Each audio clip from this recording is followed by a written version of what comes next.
नमस्कार, स्वागत है आप सभी का ग्रैंड एशियन न्यूज पर। मैं हूं शाहीन खान। सबसे पहले एक नजर आज की हेडलाइंस पर। विश्व तंबाकू निषेध दिवस पर जागरूकता लाने लगाई गई चित्र प्रदर्शनी रेलवे स्टेशन दुर्ग में। नशे से होने वाले दुष्प्रभावों को यहां गया दर्शाया। दैनिक वेतनभोगी कर्मचारियों ने मांगों को लेकर दिखाई लामबंदी। कलेक्ट्रेट पहुंचकर मुख्यमंत्री के नाम जिलाधीश को सौंपा ज्ञापन। दुर्ग महापौर धीरज बाकलीवाल का जन्मदिन उनके चाहने वालों ने मनाया हर्ष से। केक काटकर दीर्घायु होने की गई कामना। और भाजपा द्वारा दिए बयानबाजी पर राज्य के मुख्यमंत्री ने रायगढ़ रवाना होने के पूर्व कही बात। कहा, हमारे हर दुख सुख में है राम। अब खबरें विस्तार से। राष्ट्रीय रामायण महोत्सव के लिए रायगढ़ रवाना होने से पहले एयरपोर्ट में मीडिया से बात करते हुए सीएम भूपेश बघेल ने भाजपा के प्रदेश अध्यक्ष अरुण साव के बयान पर कहा कि वे असुरक्षित महसूस कर रहे हैं, क्योंकि राम तो आदि और अंत दोनों हैं। छत्तीसगढ़ से उनका विशिष्ट नाता है। वे कौशल्या के राम हैं, वे शबरी के राम हैं, भांचा राम है। हम उन्हें अनेक रूपों में देखते हैं, पूजते हैं और स्मरण करते हैं। दुख सुख में सब में हम राम का स्मरण करते हैं। वे केवल चुनाव के समय और वोट के लिए राम को याद करते हैं। दोनों में अंतर यही है, क्योंकि पीएम मोदी से पहले महात्मा गांधी जो कांग्रेसी नेता है, जिनको गोली लगी और गोली लगने के बाद प्राण त्यागते हुए उन्होंने हे राम कहा, जबकि ये तो कहते हैं कि आजादी भी 2014 के बाद मिली। ये उसी संस्कृति के लोग हैं। आज रायगढ़ जो कलाधानी है, वहाँ 3 दिन राष्ट्रीय रामायण महोत्सव का आयोजन, और इसमें बड़े बड़े विद्वान और कलाकार वहाँ आके अपनी प्रस्तुति देंगे। उस कार्यक्रम में शामिल होने जा रहा हूँ। ये बयान आखिर कैसे देखते हैं? वो ज़्यादा अच्छा बोल रहे हैं, वो असुरक्षित महसूस कर रहे हैं, क्योंकि राम तो आदि और अंत दोनों हैं। छत्तीसगढ़ से उनका विशिष्ट नाता है। वो कौशल्या के राम हैं, वो शबरी के राम हैं, वो हमारे भांचा राम हैं। हम लोग अनेक रूप में उन्हें देखते हैं, पूजते हैं, स्मरण करते हैं। सुख में दुख में सब में हम लोग राम का स्मरण करते हैं। ये लोग केवल चुनाव के समय और वोट के लिए राम को याद करते हैं। दोनों में अंतर यही है, क्योंकि मोदी से पहले महात्मा गांधी हुए कांग्रेस के नेता, जिनको गोली लगने के बाद प्राण त्यागते हुए उन्होंने हे राम कहा। तो ये तो कहते हैं कि आज़ादी भी 2014 के बाद मिली। ये उसी संस्कृति के लोग हैं। रायगढ़ सांसद गोमती साय एवं भाजपा प्रदेश महामंत्री ओपी चौधरी ने पंचायती धर्मशाला में आयोजित प्रेस वार्ता में लव जिहाद को लेकर रायगढ़ में भी केरला स्टोरी घटित होने का गंभीर आरोप लगाते हुए जारी संयुक्त बयान के कहा कि रायगढ़ की बेटी की संदिग्ध परिस्थितियों में मौत हुई है। भाजपा ने इस मामले पर कार्रवाई को लेकर पुलिस प्रशासन पर शिथिलता का आरोप भी लगाया। ओपी चौधरी ने इस मामले में मुख्यमंत्री से मुलाकात कर न्यायिक जांच कमेटी एसआईटी के गठन की मांग करने की बात कहते हुए प्रभावित परिवार को 1 करोड़ रुपए की क्षतिपूर्ति के अलावा अभियुक्त पर लव जिहाद के मामले सहित हत्या, भ्रूण हत्या, बच्ची के अपहरण समेत प्रताड़ना का मामला दर्ज कर कठोर कार्रवाई किए जाने की मांग भी की है। मैं कुमारी राखी चौहान, मैं दानिश के बारे में ये बताना चाहती हूँ कि वो साल भर मुझे अपने साथ में एक संबंध बना के रखा था, लेकिन कभी मेरे साथ शादी नहीं किया। आज उसकी वजह से मैं हॉस्पिटल में हूँ। मुझे हर जगह से चोटें मिलते जा रही हैं। वो इंसान शुरू से मारता था, प्रताड़ित करता था, कभी मेरे बारे में नहीं सोचा। उससे ये बीवी थी, लाइफ शादीशुदा वाली थी, तो मुझे शुरू में छोड़ देता। मैं भाग के आई तो मैं बच्ची थी, मुझे समझा सकता था। मेरे पूरे फेस में उसके मार्क के अभी तक दाग रखे हुए हैं, उसके हाथ के काटने का निशान रखा हुआ है। मुझे न्याय चाहिए। वो किसी भी हाल में मुझे परेशान ना करे। वो हर वक्त, हर जगह, हर समय आज तक मेरे को प्रताड़ित करता है। कि मैं उसकी ज़िंदगी से क्यों गई। मेरी भी लाइफ है, जब वो शादीशुदा इंसान बन सकता है तो मैं उसके बिना भी तो रहना सीख सकती हूँ ना। सही, कोई भी इंसान, कोई भी लड़की एक हद तक मार खाती है। वो एक मुसलमान था, वो मेरी बातों को कभी नहीं समझा, तो कहाँ की बातों को सुनता होगा। मुझे न्याय चाहिए सर, बस न्याय चाहिए। अब मैं बहुत ज़्यादा सीरियस कंडीशन में हूँ सर, मैं अभी चल भी नहीं सकती। मैं अगर मर जाऊँगी तो मैं किसके पास जाऊँगी मर के। मेरे भैया भी मेरे से ढंग से बात नहीं करते सर। तो अब एक मेरे मेरी एक रिक्वेस्ट है, अनुरोध करती हूँ कि दानिश खान को प्लीज़ कड़ी से कड़ी सजा दिखाएं। वो हर बार हर बीच मुझे कॉल किया है, उसकी कॉल की रिकॉर्डिंग्स भी मेरे पास है सर। अभी वाली नहीं है, पुरानी वाली है। मेरे को उससे कोई सबक नहीं रखा सर, मेरे को बस उससे अलग होके रहना, वो नहीं अलग होने देता हूँ। धन्यवाद सर, मुझे इंसाफ चाहिए। सर मैं एक कन्फेशन और करना चाहूँगी। उसके साथ रहते रहते मेरा एक बेबी था, वो भी 2 दिन ही मेरे साथ रहा था। फिर तीसरे दिन हम लोग घर जा रहे थे, वो मेरे को बता दिया था उसको दे दूँगा, लेकिन तब भी बोलता था चल नहीं देंगे, तेरे साथ में रखेंगे करके।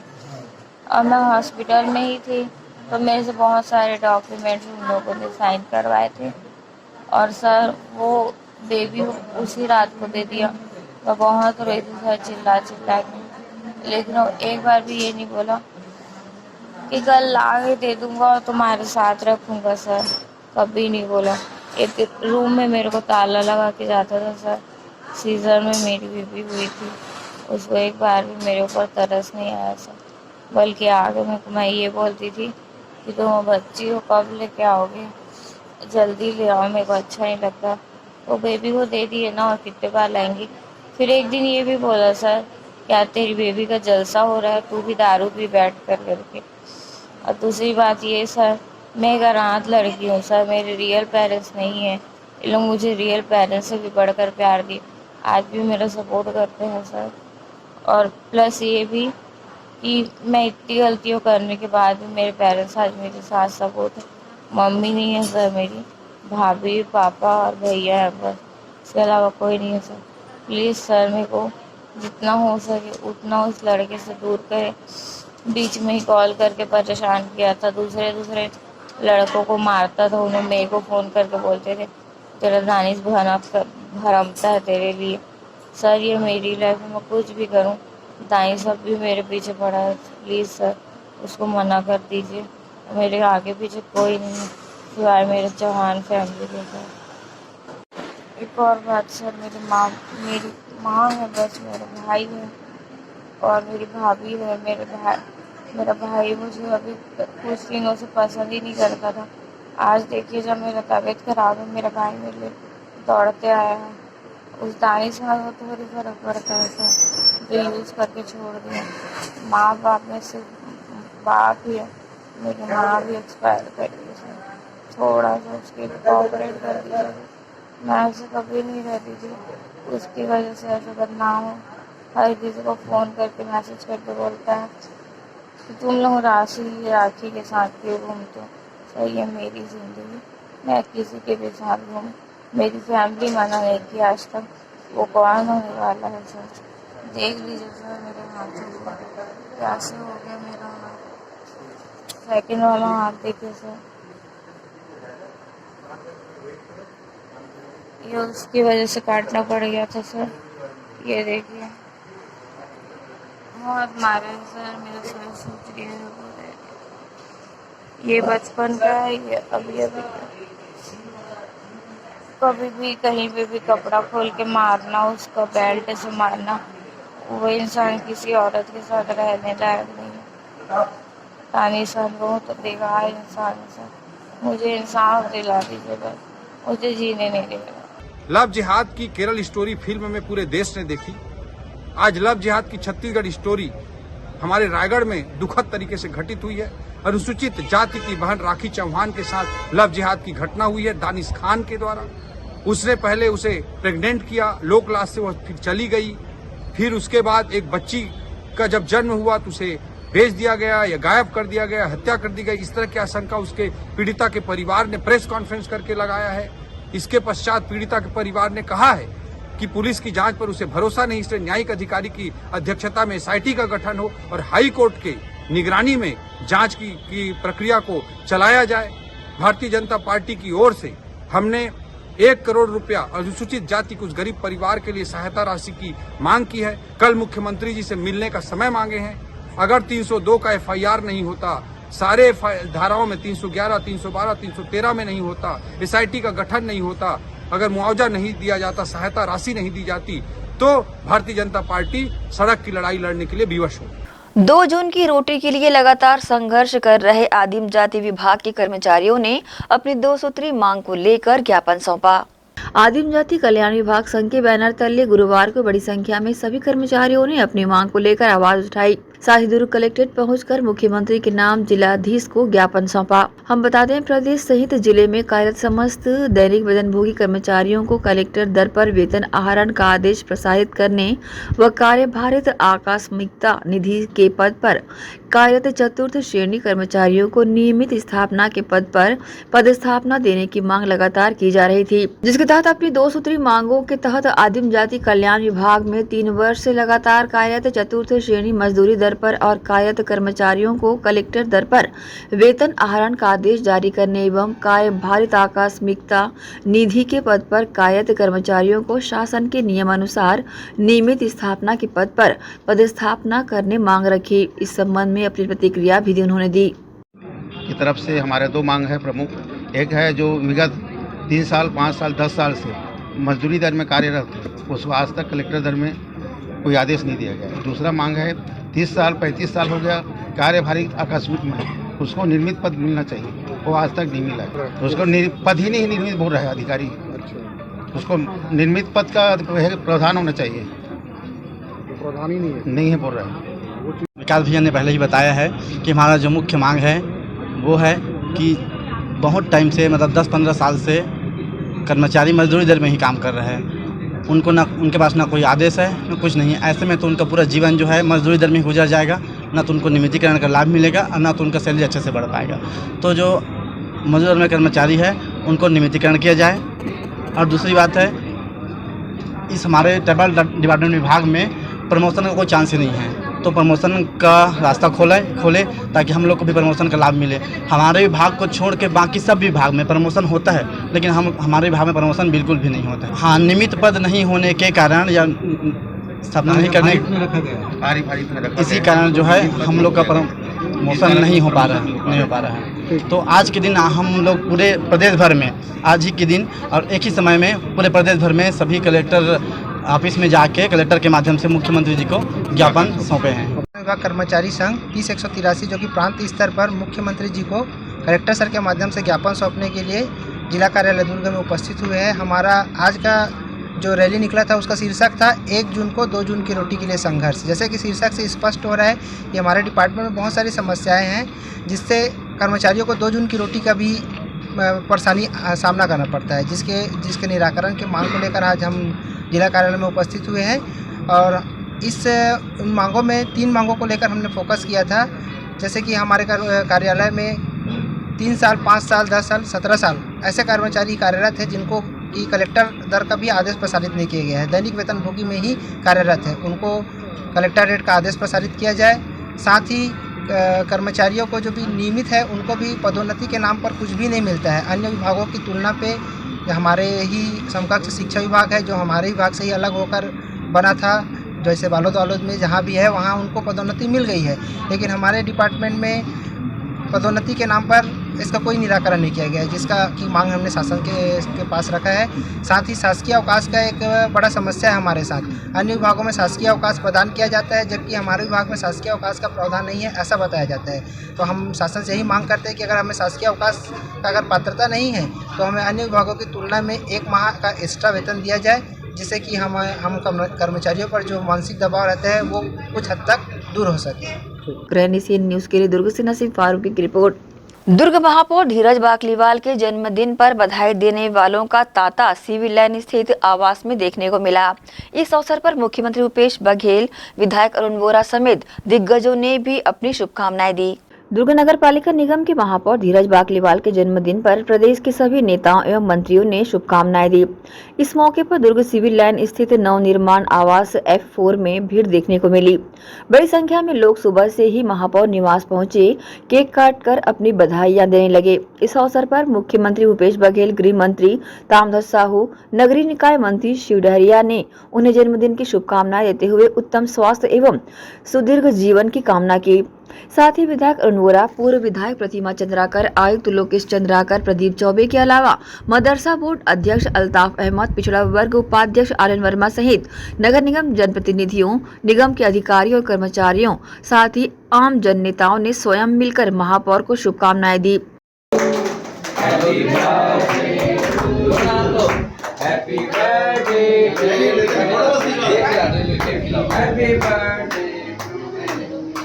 चेतना की तू है सुंदर बूंद चेतना की, सागर में एक लहर उठी तेरे नाम की, सागर में एक लहर उठी तेरे नाम की, तुझे मुबारक दुनिया आसमान की, तुझे मुबारक दुनिया।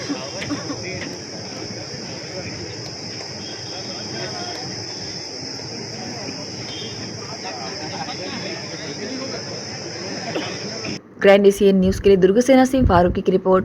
इसी के साथ ही रुकेंगे एक छोटे से ब्रेक के लिए, जल्द हाजिर होते हैं। आप सब बने रहिए ग्रैंड एशियन न्यूज के साथ।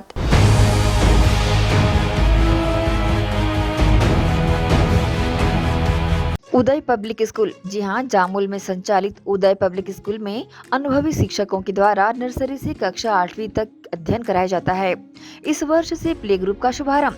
राइट टू एजुकेशन के तहत एडमिशन। उदय पब्लिक स्कूल में उपलब्ध सुविधाएं, जी हां, स्कूल बस सुविधा, लाइब्रेरी, CCTV कैमरे से सतत निगरानी, स्पोर्ट्स, गेम व कल्चरल एक्टिविटीज, साथ ही साथ multipurpose hall, computer lab, smart class, विद्यार्थियों की सुरक्षा हेतु विशेष प्रबंध। उदय पब्लिक स्कूल प्रवेश प्रारंभ। Uday public school, Uday college campus, ACC बोगदा पुलिया के पास, नंदिनी रोड, जामुल, जिला Durg. Contact number 8349381497। Krishna public school, Nehru Nagar, Bhilai. Krishna public school session 2023 व 24 एडमिशन ओपन। आपके बच्चों के बेहतर भविष्य के लिए कृष्णा पब्लिक स्कूल। आवश्यक सुविधाएं, playground, library, computer lab, well furnished classroom, transport facility के साथ बाहर से आए स्टूडेंट्स के लिए सर्व सुविधा युक्त हॉस्टल सुविधा। तो बता दें, कृष्णा पब्लिक स्कूल अनुभवी शिक्षकों के द्वारा विद्यार्थियों को अध्ययन कराया जाता है। Krishna public school admission open. हमारा पता Krishna public school Bhilai. Contact number 0788403090 078822922714। Mobile number 7389740903 7389840904। BM Shah hospital एवं medical research centre, Shastri Nagar, Supela, Bhilai. 24 घंटे आपातकालीन सुविधाएं, जिसमें मॉडुलर ऑपरेशन थिएटर से सुसज्जित छत्तीसगढ़ के प्रतिष्ठित न्यूरो फिजिशियन, न्यूरो सर्जन की सुविधाओं के साथ सड़क दुर्घटना में घायल मरीजों के लिए विशेष ट्रॉमा ICU की सुविधा उपलब्ध है। हॉस्पिटल में हृदय रोग विशेषज्ञों की टीम के साथ एडवांस कैथ लैब की सुविधाएं, साथ ही जिसमें एंजियोग्राफी, एंजियोप्लास्टी, पेसमेकर की सुविधा उपलब्ध है। हॉस्पिटल में medical ICU, surgical ICU, NICU, burn unit के साथ डायलिसिस की सुविधा 24 घंटे उपलब्ध है। हॉस्पिटल के सभी वार्ड एयर कंडीशनर होने के बावजूद सबसे किफायती दरों में उपलब्ध। General ward, private room, deluxe room, super deluxe room की सुविधाएं उपलब्ध है। हॉस्पिटल में गायनिक डॉक्टर्स की एक्सपर्ट टीम, नॉर्मल डिलीवरी एवं सिजेरियन के लिए सुविधा 24 घंटे उपलब्ध है। साथ ही साथ महिला एवं बच्चों के लिए अलग अलग वार्ड की सुविधा उपलब्ध है। हॉस्पिटल में सभी प्रकार की जांच जैसे MRI, CT scan, sonography, 2D echo, ECG, EEG, endoscopy, x-ray, खून एवं पेशाब की जांच की सुविधा बेहद किफायती दरों में उपलब्ध है। हमारा पता BM शाह हॉस्पिटल एवं medical research centre, Shastri Nagar, Supela, Bhilai. Phone number 77707711 77307722।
Break के बाद आप सबका स्वागत है। दुर्ग जिले के नए एसपी आईपीएस शलभ सिन्हा जिले में बेसिक पुलिसिंग पर अधिक ध्यान दे रहे हैं। उनका कहना है कि बेसिक पुलिसिंग अगर अच्छी हो गई तो कम्युनिटी पुलिसिंग अपने आप अच्छी हो जाएगी। 2014 बैच के आईपीएस शलभ सिन्हा ने ग्रैंड एशियन न्यूज से खास बातचीत की। इस दौरान उन्होंने अपराध और राजनीतिक दबाव पर अपनी राय बेबाकी से रखी। नमस्कार, स्वागत है आप सभी का ग्रैंड एशियन न्यूज़ पर। मैं हूं शाहीन खान, आप सबके सामने हाजिर हूं। और जब हम एक जानकारी या एक देना चाहते हैं या फिर बताना चाहते हैं कि किसी भी ज़िले के तबादले अगर पुलिस विभाग द्वारा होते हैं तो सुर्खियों में रहते हैं, और अगर खासकर पुलिस अधीक्षक का तबादला हो तो ज़्यादा ही लोग जानने इच्छुक रहते हैं कि आखिर कौन है नए शख्स, नए एसपी कौन है, और वो भी जानकारी लेना चाहते हैं कि किस तरह का वो कार्य करेंगे और ज़िले के लिए किस तरह की पहल करते हुए अपराधों पर नियंत्रण करेंगे। तो इस वक्त हमारे साथ में मौजूद हैं नवपदस्थ एसपी शलभ कुमार सिन्हा सर। तो हम सबसे पहले उनका स्वागत करेंगे। सर, आपका स्वागत है। Thank you very much. Sir, आप दुर्ग जिले में अभी प्रभार संभाले, हाल ही में 3-4 दिन हुए हैं। इसके पहले आप कांकेर में पदस्थ थे। तो कांकेर से एक नक्सलाइड एरिया माना जाता है और वहाँ पर इसके नियंत्रण के लिए प्रयास भी किए जा रहे हैं, और अगर देखा जाए दुर्ग भी इसे अछूता नहीं है, क्योंकि कितने अभियान चलाकर यहाँ पर नक्सलाइडों को पकड़ा भी गया है। तो इस क्षेत्र के लिए आप कैसी पहल करेंगे? देखिए, जो नक्सलियों का मोडस ऑपरेंडी होता है, जंगल में वो रहते ज़रूर हैं, वहाँ पे लोगों को अपने मतलब दबाव में रखते हैं और विकास के कार्य रोकते हैं, लेकिन उनके लिए जो सप्लाई चेन होता है, जो सामानों की सप्लाई होती है, फंडिंग वगैरह, वो कहीं ना कहीं शहरी क्षेत्रों से होती है। तो अगर दुर्ग में इस तरह का कोई नेटवर्क हमको समझ में आता है या कोई ऐसा लिंक मिलता है तो उस पर हम ज़रूर कार्रवाई करेंगे। और समय समय पे पहले भी हमने देखा है कि कई बार जो नक्सली कैडर होते हैं, अगर वो बीमार पड़ते हैं या घायल होते हैं तो चोरी छुपे उनको कहीं ना कहीं किसी शहर के हॉस्पिटल में इलाज के लिए लाया जाता है। अगर ऐसी भी कोई सूचना मिलती है तो उस पर ज़रूर कार्रवाई होगी। बस्तर में जितने भी पुलिस अधीक्षक या पुलिस अधिकारी हैं उनसे हम लगातार संपर्क में हैं, और अगर कोई भी सूचना उनकी तरफ से आती है, हमको लोकल स्तर पर मिलती है, तो उस पर हम कार्रवाई करेंगे। सर, दुर्ग शहर में इन्हें आपका पहले यहाँ कब आना हुआ था? इसके पहले भी आप दुर्ग में रह चुके हैं। जी, मैं 2016 में जब मैंने अपनी ट्रेनिंग स्टार्ट की थी फील्ड की, तो पहली पोस्टिंग मेरी जो प्रोबेशन के दौरान थी वो दुर्ग में ही थी। 6 महीने का ट्रेनिंग था मेरा फील्ड का, तब मैं यहाँ पे पदस्थ था। सर, छोटा सा एक परिचय आपका। मैं 2014 बैच का आईपीएस ऑफिसर हूँ। मूलतः मैं छत्तीसगढ़ का ही रहने वाला हूँ, और उसके बाद पहले कोरबा में स्कूलिंग हुई है मेरी, और फिर आरआईटी रायपुर से मैंने मैकेनिकल इंजीनियरिंग किया है। फिर बालको में मैं लगभग 4 साल मैंने जॉब किया, और फिर जॉब से रिज़ाइन दे करके फिर मैंने यूपीएससी की तैयारी चालू की, और 2014 में मैं सेलेक्ट हुआ। प्रेस वार्ता के दौरान जब प्रेस वाले आपसे मिलने आपने अपना ननिहाल नंदिनी को बताया था, तो कहीं ना कहीं आपका जुड़ाव दुर्ग भिलाई से है। हाँ जी, मेरे नाना जी जो थे वो काफ़ी पहले नंदिनी माइंस में आए थे। उनकी जॉब यहाँ लगी थी, तो यहीं पर रह कर के उन्होंने जॉब किया। मेरी मदर की पढ़ाई भी नंदिनी में हुई, और फिर वो रिटायर होकर के यहाँ से चले गए, फिर कोरबा में ही सेटल हुए थे, और इस वजह से ये ननिहाल ही है मेरा। अपने ननिहाल पहुंचे हैं, अपनी कार्य प्रणाली आप तो साबित भी करेंगे। पूर्व एसपी अभिषेक पल्लव सर ने यहाँ पर काफ़ी कार्य किए हैं, मीडिया का हो या काफ़ी उन्होंने सुर्खियाँ बटोरी है और काफ़ी आगे तक कार्य किया है। आप उसको कैसे निरंतर जारी रखेंगे? जी बिल्कुल, उन्होंने काफ़ी कार्य किए जो कि मीडिया में सुर्खियां भी बने, लोगों के बीच भी वो बड़े सहजता से पहुंचे हैं। अभी भी मुझे मेरे फ़ोन नंबर पे कई लोगों के बाहर के राज्यों से फ़ोन आते हैं जो कि मतलब मदद मांगते हैं, उनको लगता है कि अभिषेक सर ही दूसरी तरफ बैठे हैं करके। तो इस तरीके से समझ में आता है कि काफ़ी लोगों के बीच में उन्होंने अपनी पहचान बना करके बहुत ही अच्छा एक इमेज बनाया था पुलिस का। मैं भी यही चाहूँगा कि लोग सहजता से, सरलता से, आराम से, बेझिझक होकर के हमसे आकर के मिल सकें, अपनी समस्याएं रख सकें, और उन समस्याओं के त्वरित निराकरण का जल्द से जल्द प्रयास किया जाएगा। दुर्ग जिला 4 कैबिनेट मंत्रियों का गढ़, मुख्यमंत्री का भी गृहग्राम कहलाता है। तो इस क्षेत्र में क्योंकि आगामी दिनों में चुनाव भी है और जानते हैं आप चुनावी परिप्रेक्ष्य में किस तरह की वो होती घटनाएं, दुर्घटनाएं, इंसिडेंट जो भी कैसे नियंत्रण करेंगे और उस पर परखेंगे कैसे सर लोगों को? चुनाव डेफिनेटली एक बहुत बड़ा एक्सरसाइज होता है। लोकतंत्र की यही खासियत है कि हर 5 साल में चुनाव होते हैं जिसमें लोगों को अपनी सरकार चुनने का अधिकार होता है। तो चुनाव बड़ा एक्सरसाइज है हमारे यहाँ, क्योंकि 6 विधानसभा बल्कि 6 से 7वें विधानसभा का भी कुछ क्षेत्र हमारे यहाँ आता है। तो काफ़ी ज़्यादा यहाँ पे मोबिलाइजेशन होगा, वीआईपी मूवमेंट होगा, फोर्स का भी मोबिलाइजेशन होगा। तो उसके लिए तैयारी हम लोगों ने ऑलरेडी चालू कर दी है। पहले के जो इलेक्शंस हुए हैं उनसे उनके ब्लूप्रिंट्स देख करके अपना खुद का एक प्लानिंग बनाएंगे। और सूचना तंत्र को मजबूत रखना काफ़ी इम्पोर्टेंट है। सूचना तंत्र को मजबूत रखेंगे ताकि आगे चल के कोई इशू ना हो, और जो भी अराजक तत्व हैं, जो एंटी सोशल एलिमेंट्स हैं, उनके ऊपर भी अभी से नियंत्रण लगा करके कोशिश करेंगे कि चुनाव शांतिपूर्ण तरीके से निपटाए जाएँ। सर, पूर्व एसपी प्रशांत ठाकुर सर थे यहाँ, उन्होंने एक पिंक गश्त की शुरुआत की थी और मीडिया कर्मियों और अपने कर्मचारियों और अधिकारियों के साथ पिंक गश्त करके अपराधों पर नियंत्रण किस तरह करना है और चाक चौबंद व्यवस्था के लिए शुरू की थी उन्होंने। फिर बाद में वो देखा गया कि बंद भी रहा। फिर अभी इसको किस तरह शुरू करने का प्रयास करेंगे? अभी जो हमारे पास जब भी जो पेट्रोलिंग का जो सिस्टम मैंने समझाया पिछले 3-4 दिनों में, रात्रि में भी गश्त होती है और अर्ली मॉर्निंग भी गश्त होती है, तो वो हो जाए। उसके अलावा महिला थाना है यहाँ पे, महिला स्टाफ भी काफ़ी सारी हैं। अभी वो पिंक गश्त अगर आप कह रहे हैं कि बंद हो गया, तो उसको मैं देखूंगा कि किस तरीके से रिवाइव किया जा सकता है, क्योंकि एक अच्छा कंसेप्ट होता है जिसमें महिलाएं ही पेट्रोलिंग करती हैं और महिलाओं को एक सेंस ऑफ सिक्योरिटी मिलती है और साथ साथ इंस्पिरेशन भी मिलता है उनको देख करके। तो डेफिनेटली अगर अभी वो नहीं चल रहा है तो उसको दोबारा से फिर चालू करने का प्रयास किया जाएगा। सर, अक्सर देखा जाता है जुआ, सट्टा, कबाड़ियों का अवैध कारोबार काफ़ी फलता फूलता है और कहीं ना कहीं इसमें मिली भगत भी रहती है। तो इसमें क्या नियंत्रण किस तरह करेंगे सर? ये तो ऐसी चीज़ें हैं जो बिल्कुल अवैध कारोबार की कैटेगरी में आती है, तो इसमें किसी भी प्रकार की मिलीभगत तो बर्दाश्त नहीं की जाएगी। अगर पुलिस के अधिकारी ही इसमें जुड़े हुए हैं और इस वजह से क्राइम्स भी हो रहे हैं, तो उनके विरुद्ध भी सख्त से सख्त कार्रवाई की जाएगी। साथ साथ जितने भी जो ये सट्टे और अवैध कबाड़ के कार्य कर रहे हैं जो लोग, उनकी सूची बना करके समय समय पर उनके ऊपर भी कार्रवाई की जाएगी। बेहतर पुलिसिंग के लिए किस तरह का सैद्धांतिक वर्क किया जाएगा सर? बेसिक पुलिसिंग का सिर्फ एक ही सिद्धांत है कि पुलिस जो है वो विजिबल रहे, लोगों के बीच दिखती रहे, और चाहे वो बीट प्रणाली के थ्रू हो, चाहे वो पेट्रोलिंग के थ्रू हो, फुट पेट्रोलिंग के थ्रू हो। इस तरीके से प्रयास किया जाएगा कि लोगों के बीच हम पहुँचे। कुछ मैंने जागरूकता शिविर के लिए भी प्लान किया हुआ है, ताकि हम जागरूकता शिविर जगह जगह पे चलाएं, तो लोग वहां पर आएंगे, अपने कुछ चीज़ों मतलब साइबर फ्रॉड्स और अन्य इश्यूज़ को लेकर के जागरूक भी होंगे और साथ साथ अपनी समस्याओं को भी हमको बताएंगे। तो ये एक मतलब दोनों तरफ से डायलॉग होगा तो ज़्यादा बेहतर हमको फीडबैक मिलेगा।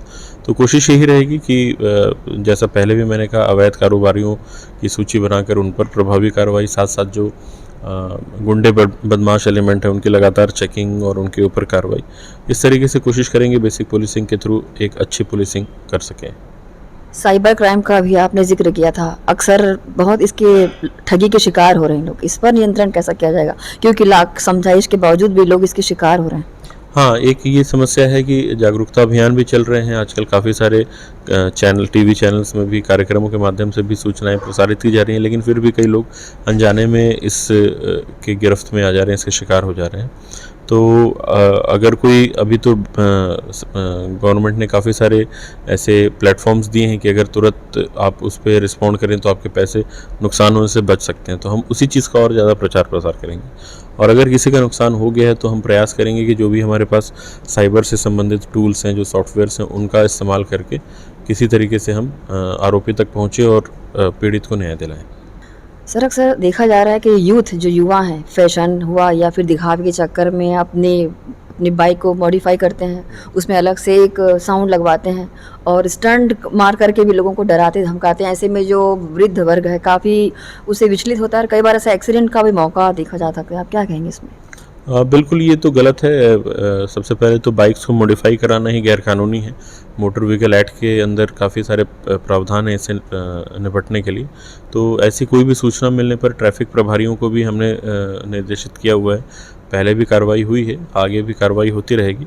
और मैं लोगों से भी यही अपील करूंगा जो इस तरीके से स्टंट्स करते हैं कि आपकी एक जो गलती है वो न सिर्फ आपको बल्कि आगे आपके आमने सामने जो लोग हैं उनको भी नुकसान पहुंचा सकती है। तो ऐसे स्टंट करने से बचें, इनसे कुछ हासिल नहीं होता। एडवेंचर स्पोर्ट्स के काफ़ी सारे एवेन्यूज़ हैं, आप बाहर जाकर के एडवेंचर स्पोर्ट्स कर सकते हैं थ्रिल के लिए, लेकिन स्पोर्ट्स बाइकिंग से बचें।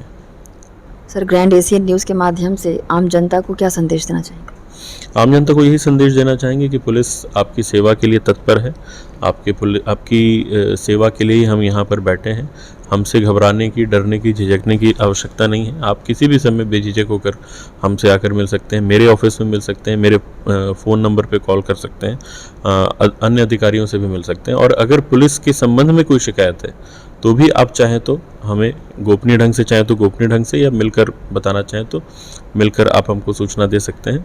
हम आपकी सेवा के लिए सदैव उपस्थित रहेंगे। सर आपका बहुत बहुत धन्यवाद। Thank you. तो दर्शकों, ये थे नए पदस्थ एसपी शलभ कुमार सिन्हा सर। अभी हाल ही में इन्होंने 4 दिन पहले ही पदभार ग्रहण किया है, और किस तरह की पुलिसिंग होगी शहर में, किस तरह चाक चौबंद व्यवस्था होगी, इस पर हमसे उन्होंने अपने विचार हुआ या फिर अपनी कार्यप्रणाली को साझा किया। तो लगातार हमारे साथ बने रहिए और नए अपडेट के लिए देखते रहिए ग्रैंड एशियन न्यूज़। नमस्कार। दुर्ग जिले में स्वास्थ्य विभाग कुपोषण दूर करने लगातार अभियान चलाने का दावा कर रहा है, लेकिन इसके बाद भी जिले में कुपोषण के आंकड़े कम नहीं हो रहे हैं। जिले में इस साल 12.10% बच्चों का वजन कम है, तो वहीं 9.28% बच्चों की हाइट कम है। खास बात यह है कि कुपोषण दूर करने बीते साल विभाग ने पोषण आहार व विविध कार्यक्रमों के नाम पर लाखों रुपए खर्च किए हैं। ऐसे में विभागीय कार्यशैली को लेकर सवाल उठ रहे हैं। दुर्ग जिला भारतीय जनता पार्टी के उपाध्यक्ष केश चौहान ने इतना शिक्षित जिला होने के बावजूद कुपोषण की ऐसी स्थिति का मुख्य कारण कुप्रशासन और लचर व्यवस्था बताते हुए अपनी प्रतिक्रिया इस प्रकार से दी। वजन त्योहार की रिपोर्ट के हिसाब से हमारा दुर्ग जिला बहुत ही गंभीर स्थिति से गुजर रहा है, जिसमें हमारे बच्चे 10,566 बच्चे अंडरवेट पाए गए हैं, मतलब औसतन वजन से कम पाए गए हैं। लगभग 12.1% बच्चा कम पाया जा रहा है वजन के हिसाब से, और लगभग 9% बच्चे जो हैं वो अंडर हाइट पाए जा रहे हैं, जिनकी हाइट ग्रोथ नहीं हो पा रही है, जिसका सीधा जो संबंध है वो हमारे पोषण से है, भोजन से है। जब महिला बाल विकास के अधिकारियों से पूछा जाता है तो वो बहुत ही हास्यास्पद जवाब देते हैं कि वो बोलते हैं कि जो माँ बाप हैं वो अपने खेती बाड़ी में लगे रहते हैं और बच्चों की तरफ ध्यान नहीं देते हैं, और हम आंगनबाड़ियों में गर्म और पौष्टिक आहार भेज रहे हैं। जब ऐसा हो रहा है तो बच्चों का इतना ज्यादा कम वजन क्यों है? और इसमें धमधा सबसे नंबर 1 में है, उसमें लगभग 19% बच्चे अंडरवेट हैं। तो धमधा और भिलाई के 2 जिसमें इलाके में आते हैं, भिलाई 3, चरोदा, जामुल, इन इलाकों में भी बहुत कुपोषित बच्चे पाए गए हैं, जो कि कुपोषण के कारण ही बच्चों की ग्रोथ नहीं हो पा रही है, और इसका दिमाग में भी बहुत, उसको सुचारू रूप से चलवाने में हमारी मदद कर सके।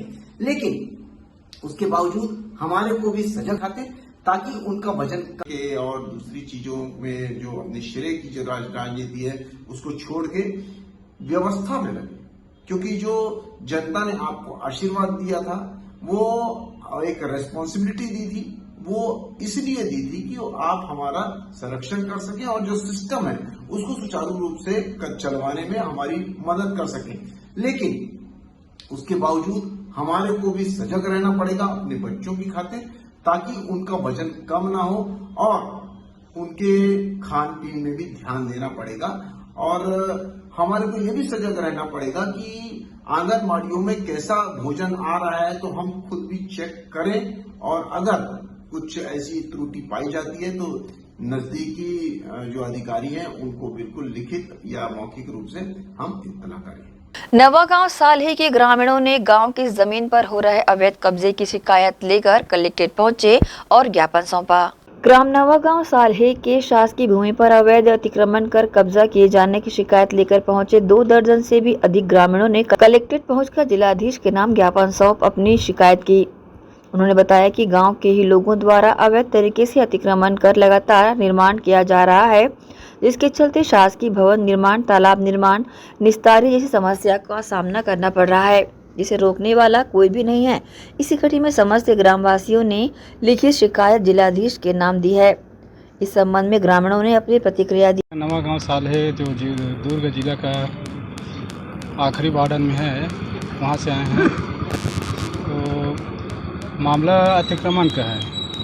जो गांव के घास ज़मीन है, शासकीय ज़मीन है, उसमें बहुत ज़्यादा कैप्चर हो रहा है। उसके संबंध में सभी गांव वाले लगभग 120 लोग यहाँ पर कलेक्टर ऑफिस में आकर ज्ञापन दिया है कलेक्टर साहब को कि अतिक्रमण को हटाना है। पशु चारा के लिए भी स्थान नहीं बच रहा है। इस कारण से यह अति आवश्यक समझकर सभी अतिक्रमण गांव वाले ही कुछ लोग कर रहे हैं। गांव वाले तो पूरा गांव वाले कहे जाए तो कोई घर बना रहा है, कोई ब्यारा बना रहा है, कोई खेत के जमीन नहीं बांट रहा है ना सर। खेत के आसपास जैसे लगा हुआ है घास जमीन, उसको अतिक्रमण कर रहा है।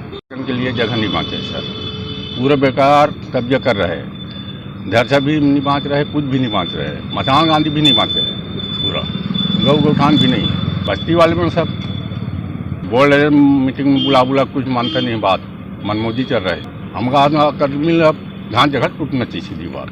ग्रैंड एशियन न्यूज के लिए दुर्ग से नसीम फारूकी की रिपोर्ट। जुनवानी स्थित शंकराचार्य मेडिकल कॉलेज के ग्राउंड में जारी श्री राम कथा के 5वें दिन धनुष भंग प्रसंग का श्रवण करने के लिए बड़ी संख्या में भक्तजन पहुंचे। सभी महाराज जी के द्वारा गाए गए भजनों पर झूम उठे। कथावाचक प्रेम भूषण महाराज ने कहा कि सनातन धर्म सत्य आचरण के समाज के निर्माण पर ही आधारित है। सत्कर्मों में रहने वाले व्यक्ति के लिए हर वस्तु सुलभ होती है। ठीक इसी प्रकार से अगर राजा धर्मशील हो तो प्रकृति भी उसके प्रजा पालन में पूरा साथ देती है।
अद्भुत आयोजन है। तुलसीदास जी तो कह के ही गए हैं कलिकाल के संदर्भ में, केवल नाम आधारा। तो कलयुग में कुल मिला के राम नाम की महिमा है। सौभाग्य है हम सबका आई.पी. मिश्रा जी के प्रयासों से, छोटे महाराज जी के आगमन से तो राम नाम के स्मरण का अवसर हम सबके जीवन में प्राप्त हुआ है। मैं शुभकामनाएं देता हूँ इस आयोजन के लिए। उम्मीद करता हूँ ऐसे आयोजन का सिलसिला इस्पात नगरी में आगे भी चलता रहे। रामचरितमानस राम कथा पूरे विश्व का निचोड़ है, अतुलनीय ग्रंथ है। और उस अतुलनीय ग्रंथ के एक एक शब्द को अगर हम इस जीवन में उतारें और इस और कलयुग में पूरा विश्व आज शोध करता है कि आज से हजारों वर्ष पहले मर्यादा पुरुषोत्तम श्री राम के जीवन में जो जो बातें घटी थी, जो सेवा संस्कार समर्पण, हनुमान जी जैसा भक्त, माता सबरी जैसी भक्त, के निषाद राज केवट जैसा भक्त, और एक तरफ माता सीता जैसी सती और दशरथ जैसा पिता और लक्ष्मण जैसे छोटे भाई, भरत जैसे राम को भी राम की तपस्या से भी ज़्यादा अगर किसी की तपस्या को गिना जाता है तो भरत की तपस्या को गिना जाता है। और ऐसे राम कथा का अमृत सुनने का अवसर प्रेम भूषण जी महाराज के माध्यम से IP मिश्रा जी ने यहाँ पर राम कथा का आयोजन किया था और आज मैं 5वें दिन उस राम कथा में शामिल हुआ। निश्चित रूप से इस कोरोना महामारी के बाद में हिंदुस्तान के एक एक व्यक्ति के मन में ये बात आई है कि मनुष्य जीवन नाशवान है। मनुष्य जीवन कितना कठिन जीवन है मगर नाशवान जीवन है। इस कोरोना ने हम लोगों को बहुत सारी चीज़ें सिखा दी। कोरोना कार्यकाल के बाद में धर्म के प्रति और हिंदुस्तान के जितने धार्मिक स्थल है वहाँ पर पैर रखने की भी जगह नहीं है, चाहे वह अयोध्या हो, चाहे मथुरा हो, चाहे काशी हो, चाहे रामेश्वरम हो, चाहे बद्रीनाथ हो, चाहे केदारनाथ हो, चाहे चारधाम की यात्रा हो, चाहे वैष्णो देवी जी हो, चाहे बमलेश्वरी हो, चाहे दंतेश्वरी माता हो, चारों तरफ श्रद्धालुओं का तांता लगा हुआ है। ये निश्चित रूप से इस कोरोना महामारी ने हम लोगों को धर्म के प्रति और ज़्यादा जोड़ने का प्रयास किया है। वैसे भी हमारा हिंदुस्तान धर्ममय है, वैसे भी हमारे हिंदुस्तान में हम 365 दिन 30 त्यौहार मनाते हैं, वैसे भी हम लाखों करोड़ों देवी देवताओं की पूजा करते हैं। इसी के साथ ही रुकेंगे एक और छोटे से ब्रेक के लिए, जल्द हाजिर होते हैं। आप सब बने रहिए ग्रैंड एशियन न्यूज़ के साथ।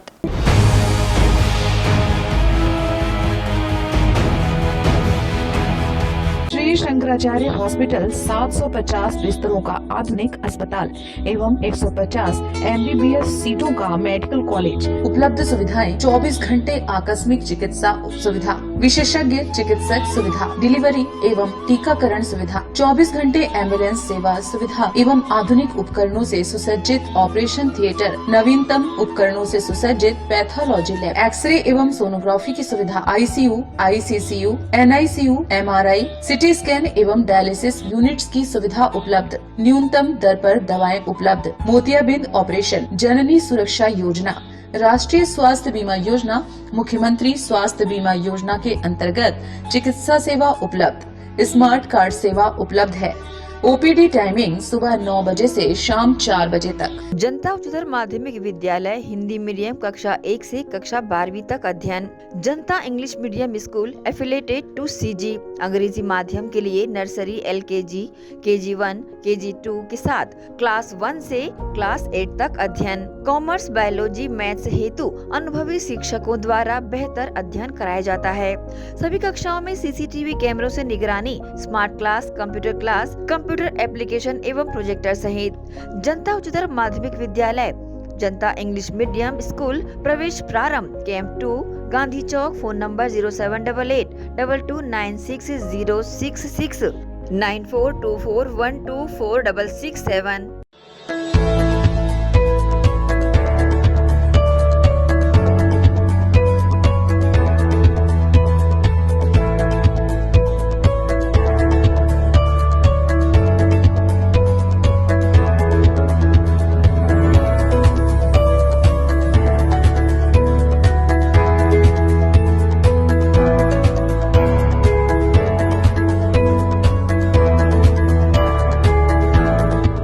महिमा हॉस्पिटल उतई में संचालित, जी हां, अनुभवी बेहतर चिकित्सकों द्वारा उपचार संभव।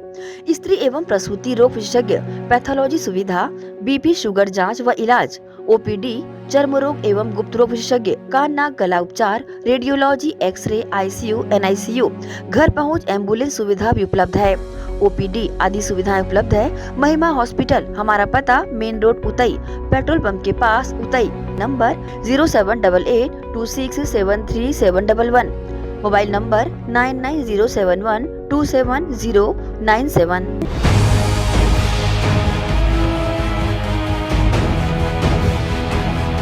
ब्रेक के बाद एक बार फिर से आप सभी का स्वागत है।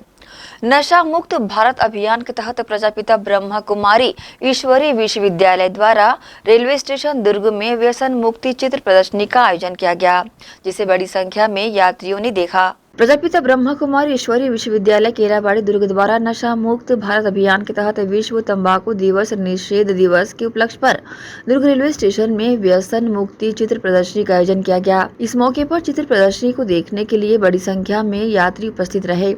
इस चित्र प्रदर्शनी का अवलोकन स्टेशन मास्टर लखविंदर सिंह मोंगेरा द्वारा किया गया। यात्रियों को संबोधित करते हुए उन्होंने कहा कि ये चित्र प्रदर्शनी तंबाकू एवं शराब से होने वाले शारीरिक, आर्थिक एवं सामाजिक नुकसान के प्रति लोगों के अंदर जागरूक लाने के लिए उपयोगी है। साथ ही साथ इस चित्र प्रदर्शनी में व्यसन मुक्ति के लिए सहज उपाय भी बताया गया है। इस मौके पर प्रजापिता ब्रह्मा कुमारी से वरिष्ठ राजयोग शिक्षिका ब्रह्मा कुमारी, पूर्णिमा बहन, रीटा बहन सहित अन्य लोग बड़ी संख्या में शामिल रहे। ग्रैंड एशियन न्यूज के लिए दुर्ग से नसीम फारूकी की रिपोर्ट। गंगा दशहरा के पावन अवसर पर शिवनाथ नदी तट पर भव्य महाआरती का आयोजन किया गया। इस अवसर पर बड़ी संख्या में लोग शामिल रहे। दुर्ग के शिवनाथ नदी तट पर हिंदू युवा मंच द्वारा गंगा दशहरा के पावन पर्व के अवसर पर भव्य महाआरती का आयोजन किया गया। इस अवसर पर भव्य महाआरती में पूरा शिवनाथ नदी तट पर हर हर गंगे के नारों से गूंज उठा। साथ ही महाआरती के बाद दीपदान किया गया। वहीं इस मौके पर छत्तीसगढ़ी लोक गायक खिलेश यादव का भजन संध्या से लोगों को अपनी ओर आकृष्ट किया। साथ ही हिंदू युवा मंच के पदाधिकारी व कार्यकर्ता भी झूम उठे। इस मौके पर मुख्य अतिथि अरुण सिंह और मंच संचालन दिनेश मिश्रा ने किया।